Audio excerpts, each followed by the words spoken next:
नहीं विघ्न बाधाओं को हम स्वयं बुलाने जाते हैं, फिर भी यदि वे आ जाएं तो कभी नहीं घबराते हैं। मेरे मत में विपदाएं हैं प्राकृतिक समस्याएं, और उनसे वही डरें कच्ची हों जिनकी शिक्षा दीक्षाएं।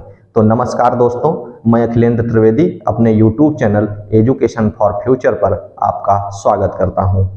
तो आज हम लोग पढ़ेंगे इंटर की मैथमेटिक्स का एक चैप्टर समाकलन। जैसा कि मैंने आपसे कहा था कि मैं एक स्कूल मैथमेटिक्स के नाम से एक सीरीज चलाऊंगा, जिसमें मैं स्कूल लेवल की मैथमेटिक्स आपको दूंगा, जैसे कक्षा 8 तक की मैथमेटिक्स, और उसमें आप जो भी कंपटीशन की तैयारी कर रहे हो बच्चे, वो उस मैथमेटिक्स से अपना बेसिक मजबूत कर सकते हैं। और दूसरी तरफ मैं आपको इंटर के बच्चों के लिए भी मैथमेटिक्स, हाई स्कूल और इंटर के बच्चों के लिए भी मैथमेटिक्स के वीडियोस बनाऊंगा। उसी श्रृंखला में मैं आज आपको पहला वीडियो समाकलन का उपलब्ध करा रहा हूं। तो आइए पढ़ते हैं समाकलन के बारे में। तो समाकलन क्या होता है? समाकलन की इंग्लिश है इंटीग्रल्स, यानी इंटीग्रेशन। इंटीग्रेशन अगर शब्द को हम देखते हैं तो उसका मतलब होता है एकता, यानी सबको जोड़ देना। उसी हिसाब से, उसी अर्थों में हम इंटीग्रल्स यानी समाकलन को समझ सकते हैं कि समाकलन का मतलब होता है चीजों को एकजुट कर लेना, चीजों को, छोटी छोटी चीजों को इकट्ठा करके एक बड़ा समूह बना लेना। तो समाकलन की आवश्यकता क्यों पड़ती है? समाकलन की आवश्यकता दो चीजों के लिए पड़ी। एक तो जब हम किसी भी फंक्शन का, किसी भी फलन का अवकलन प्राप्त करते हैं, तो उस अवकलन का हम समाकलन करके फिर से उसी फंक्शन को, उसी फलन को प्राप्त कर सकते हैं। यानी अवकलन का उल्टा बिल्कुल समाकलन कहलाता है। तो अगर हमने फलन का अवकलन कर दिया है तो हम उस अवकलन का फिर से समाकलन करके, फिर से इंटीग्रल करके हम एक बार फिर से फलन तक पहुंच सकते हैं। और दूसरी बात क्या है? दूसरी चीज, समाकलन का उपयोग इसलिए करते हैं जिससे हम क्षेत्रफल हो या वॉल्यूम हो, आयतन हो, या फिर विस्थापन आदि राशियों को हम ज्ञात कर सकते हैं। किसी भी सीमाओं के अंतर्गत अगर हमको यहाँ से, जैसे किसी सीमा से, एक सीमा से दूसरी सीमा तक हमें क्षेत्रफल ज्ञात करना हो, तो उसके लिए हम समाकलन का प्रयोग करते हैं। तो आज हम लोग समाकलन की शुरुआत कर रहे हैं। तो सबसे पहले हम समाकलन की परिभाषा से स्टार्ट करेंगे। तो डेफिनेशन क्या है? परिभाषा।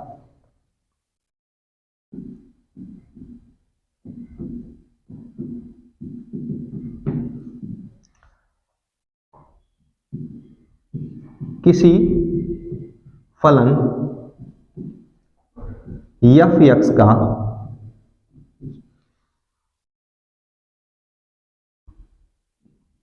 x के सापेक्ष समाकलन निम्न प्रकार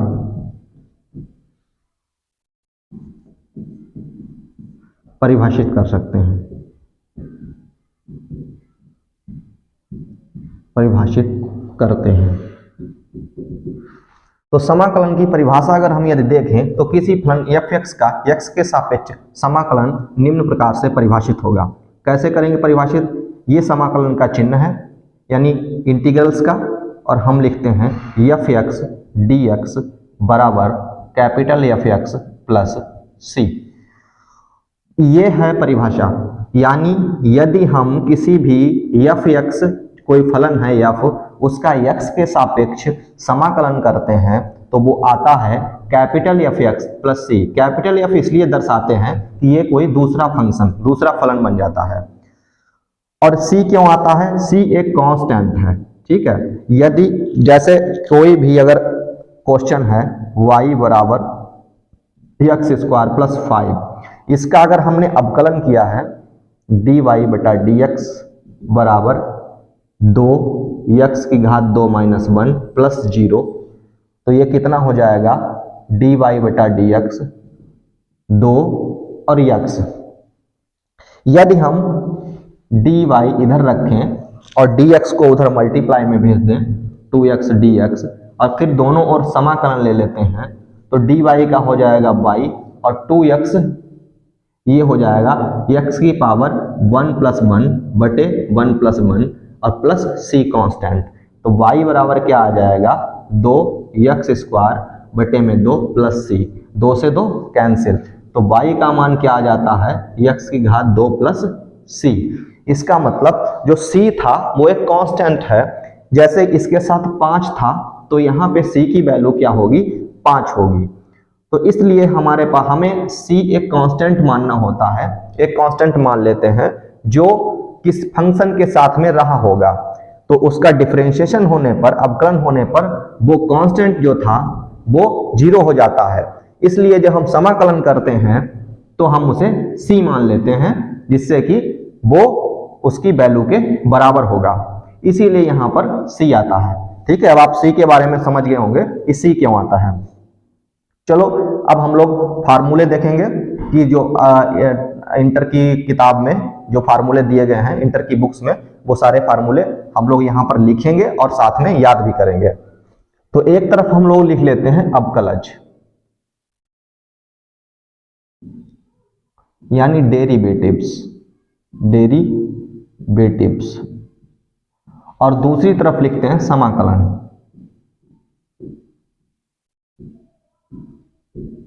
इंटीग्रल्स। अब हम फार्मूलों की शुरुआत करते हैं। सबसे पहला फार्मूला देखते हैं, d upon D x, x की पावर n प्लस 1 बटे n प्लस 1, इसके बराबर में कितना आएगा, तो इसके बराबर में आएगा x की पावर n, x की पावर n। और उधर देखते हैं, अगर हम x की पावर n का समाकलन करते हैं, इंटीग्रल्स निकालते हैं x की पावर n का, तो क्या आता है, x की पावर n प्लस 1 बटे n प्लस 1 प्लस सी। तो देखिए दोनों एक दूसरे का विपरीत हैं, ये x की पावर n प्लस 1 बटे n प्लस 1 का निकाला तो x की पावर n आया, और x की पावर n का निकाला है तो x की पावर n प्लस 1 बटे n प्लस 1। तो ये फार्मूला हमको याद रखना है कि अगर किसी की घात में n है, कोई भी अंक हो सकता है, तो यहाँ पे केवल n क्या नहीं होगा, -1 नहीं होगा, n -1 के बराबर नहीं होना चाहिए।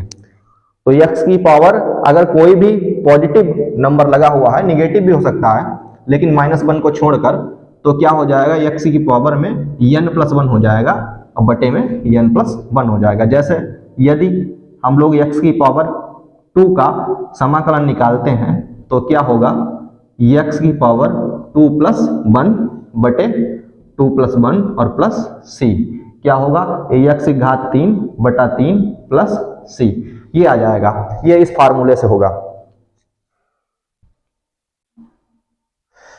ये पहला फार्मूला। अब हम लोग दूसरा देखते हैं। दूसरे में क्या है, यदि हम लोग x का d अपॉन dx करते हैं, x का अवकलन करते हैं तो x का अवकलन 1 आता है, और इधर अगर हम 1 का करते हैं dx, समाकलन करते हैं, 1 लिखिए, लिखो या ना लिखो, बराबर, तो क्या आएगा, x आ जाएगा, x प्लस सी। तो बिल्कुल विपरीत दोनों हैं एक दूसरे के, और हम इनको कंपेयरिंग में याद कर रहे हैं। फिर नंबर 3 पे क्या होगा, अब हम लोग ट्रिग्नोमेट्रिक जो हैं, जो त्रिकोणमितीय अनुपात होते हैं, उनके समाकलन देखते हैं। तो सबसे पहले साइन x का देखते हैं, d upon D X, sine x का क्या होता है, cos x। तो इधर देखते हैं cos x dx, यानी cos x का समाकलन क्या हो जाएगा, sin x हो जाएगा, sin x प्लस सी। चौथा देखते हैं, चौथा फार्मूला, यदि हम d upon D x minus cos x कर देते हैं तो ये आ जाता है sin x। इसको हम ये भी बोल सकते हैं कि cos x minus sine x, cos x का करेंगे तो माइनस साइन x आ जाएगा। अब यहां पे किसका करेंगे, sin x का करेंगे, sin x dx बराबर माइनस का cos x प्लस c। इसका मतलब है cos x का अगर हम करते हैं अवकलन तो वो आता है माइनस का sin x, या ऐसे बोल सकते हैं माइनस के cos x का अवकलन करते हैं वो तो वो sin x आता है, और यहाँ sin x का अगर समाकलन करते हैं तो माइनस cos x आता है। तो अगर आप कंपेयरिंग में इसे याद करते हैं, आप दोनों चैप्टर्स के फार्मूले आपको याद हो जाएंगे और आप भूलेंगे भी नहीं। तो इस हिसाब से मेरे साथ पढ़ते रहिए। D upon D x, x बराबर 1, यक्स का 1 होता है, 1 का समाकलन यक्स होता है, साइन एक्स का समाकलन, साइन एक्स का सॉरी अवकलन कॉस एक्स होता है, और कॉस एक्स का समाकलन साइन एक्स होता है। फिर माइनस कॉस एक्स का अवकलन साइन एक्स होता है, या कह सकते हैं कॉस एक्स का अवकलन माइनस साइन एक्स होता है, और साइन एक्स का समाकलन माइनस कॉस एक्स होता है। आपको ये फार्मूले याद भी होंगे, फिर भी आप रिवीजन करते रहिए, जितने भी फार्मूले हैं उन्हें आप याद करते रहिए, और इस तरीके से अगर याद करेंगे तो आपको सारे फार्मूले याद रह जाएंगे। अब हम लोग 5वां पढ़ते हैं। साइन हो गया, कॉस हो गया, अब हम लोग टेन पढ़ रहे हैं। तो D upon D x, ten x, ten x का क्या होता है अवकलन, सेक स्क्वायर एक्स। तो इधर क्या हो जाएगा, सेक स्क्वायर एक्स का समाकलन क्या हो जाएगा, टेन एक्स हो जाएगा प्लस सी।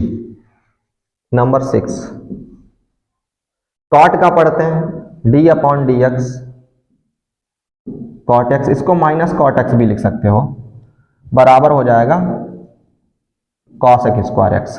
कॉट एक्स का हो जाएगा कॉस एक्स स्क्वायर एक्स। तुलना करके पढ़िए, टेन एक्स का सेक स्क्वायर एक्स, तो यहाँ पे चिन्ह बदलेगा, माइनस कॉट एक्स का कॉस एक्स स्क्वायर एक्स, या कह सकते हो कॉट एक्स का minus cos X square x. फिर हम यहाँ पे कॉस एक्स स्क्वायर एक्स का करते हैं, cos X square x D X बराबर आएगा माइनस कॉट एक्स प्लस सी।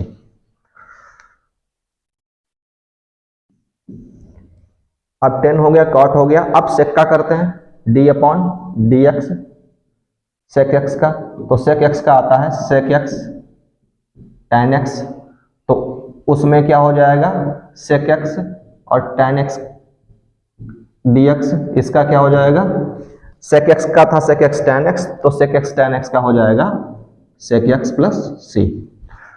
तो आप अगर तुलना करके याद कर रहे हैं तो बहुत ही आसानी से याद हो जाते हैं। फिर उसके बाद कॉसेक एक्स का आते हैं, D upon D x minus cosec x बराबर कॉस एक्स और कॉट एक्स। इधर देखते हैं, कॉस एक्स कॉट एक्स का क्या होगा, cos X cot X D X बराबर हो जाएगा माइनस कॉस एक्स का किया था, तो ये हो जाएगा माइनस कॉस एक्स। इस तरीके से अगर आप तुलना करके पढ़ रहे हैं तो आपको बहुत ही आसानी से याद होंगे। अब हम लोग इनवर्स के फार्मूले पढ़ेंगे। तो D upon D x, D upon D X sine inverse x बराबर 1 बटा रूट में 1 माइनस एक्स स्क्वायर। अगर हम 1 अपॉन 1 माइनस एक्स स्क्वायर इसी का समाकलन करते हैं तो वो क्या आता है, साइन इनवर्स एक्स प्लस सी। अगर हम कास एक्स के लिए लिखते हैं डी अपॉन डी एक्स कास इनवर्स एक्स, तो यहाँ पे माइनस आ जाएगा 1 माइनस एक्स स्क्वायर। इसी तरीके से अगर हम -1 root 1 minus X square D X का समाकलन करते हैं तो क्या आ जाएगा, cos inverse X plus C. इस तरीके से आप तुलना करके याद करें तो बहुत आसानी से याद होंगे। कास इनवर्स एक्स का -1 और बटे में 1 माइनस एक्स स्क्वायर रूट का, और इधर अगर हम माइनस में इसी को ले लेते हैं तो ये कॉस इनवर्स एक्स। फिर 11 नंबर साइन कॉस टेन का देखते हैं, D upon D x tan inverse x बराबर 1 अपॉन 1 प्लस एक्स स्क्वायर। ऐसे अगर हम इसका समाकलन देखते हैं 1 upon 1 plus X square D X बराबर क्या हो जाएगा, टेन इनवर्स एक्स प्लस सी। तो कितनी आसानी से याद होते हैं अगर आप तुलना करके याद करते हैं। 12 नंबर भी लिख लेते हैं, D upon D X cot inverse X, इसमें माइनस लग जाएगा, minus 1 upon 1 plus X square. इधर यदि -1 upon 1 plus X square D X हो तो ये आ जाएगा cot inverse X plus C. इसके आगे के पढ़ते हैं, कहाँ तक पढ़ लिए, कॉट इनवर्स एक्स तक, साइन कॉस टेन कॉट। अब सेक का पढ़ते हैं, D upon D X sec inverse x, इसका क्या होगा 1 बटा एक्स रूट में एक्स स्क्वायर -1। अगर हम इसी का समाकलन करते हैं एक्स रूट ए एक्स स्क्वायर माइनस 1 बराबर क्या आ जाएगा, सेक इनवर्स एक्स प्लस सी। तो सेक का हो गया साइन कॉस टेन सेक। अब कॉसेक का देखते हैं, D upon D x cosec inverse x बराबर minus x root x square minus 1। ऐसे ही अगर इसमें माइनस लग जाता है तो X root x square minus 1, तो ये हो जाएगा cosec inverse X plus C. ठीक है, तो कॉसेक इनवर्स एक्स का अगर minus 1 upon X root x square minus 1 है, तो फिर इसी का minus 1 root X minus 1 upon X root x square minus 1 का कॉसेक इनवर्स एक्स हो जाएगा। ठीक है, अब देखते हैं D upon D x log mod x, इसका कितना हो जाएगा, 1/x हो जाएगा। तो वहीं उधर देखते हैं 1/x का समाकलन कितना हो जाएगा, log mod x plus C हो जाएगा। ठीक है, दो फार्मूले और बचे हैं, D upon D x e to the power x का कितना हो जाएगा, e to the power x हो जाएगा। वही अगर हम e to the power x का समाकलन करते हैं तो हो जाएगा e to the power x plus C, यानी ई की पावर एक्स का डिफरेंशिएशन और इंटीग्रेशन दोनों एक ही होते हैं, समाकलन भी वही होगा और अवकलन भी वही होगा। अब हम देखते हैं कि D upon D X A to the power x upon log A base में ई है बराबर क्या होगा, इसका A to the power X ही रहेगा। तो हम इस A to the power X को समाकलन में लिख लेते हैं, तो इसका समाकलन क्या हो जाएगा, ये चीज हो जाएगी a to the power x upon log A base e और प्लस सी। तो आपने तुलनात्मक रूप से सारे फार्मूलों को देखा, जो एक तरफ हम लोग इसे अवकलन में याद कर रहे हैं तो दूसरी तरफ उसी का हम समाकलन करते हैं। तो इस तरीके से सारे फार्मूलों को आप याद करिए और आपस में दोस्तों के साथ पूछिए एक दूसरे से, जिससे ये सारे आपको याद हो जाएं और जब आपको क्वेश्चन हल करने पड़े तो उसमें आप इनका अच्छे से प्रयोग कर सकें। और ये जो फार्मूले मैंने आपके साथ शेयर किए हैं ये आप याद करिए और अपने दोस्तों में आपस में बात करके याद करिए। अगली एक्सरसाइज जो आपकी है मैं अगली क्लास में हल करवाऊंगा और तब तक आपको सारे फार्मूले याद हो जाने चाहिए। धन्यवाद।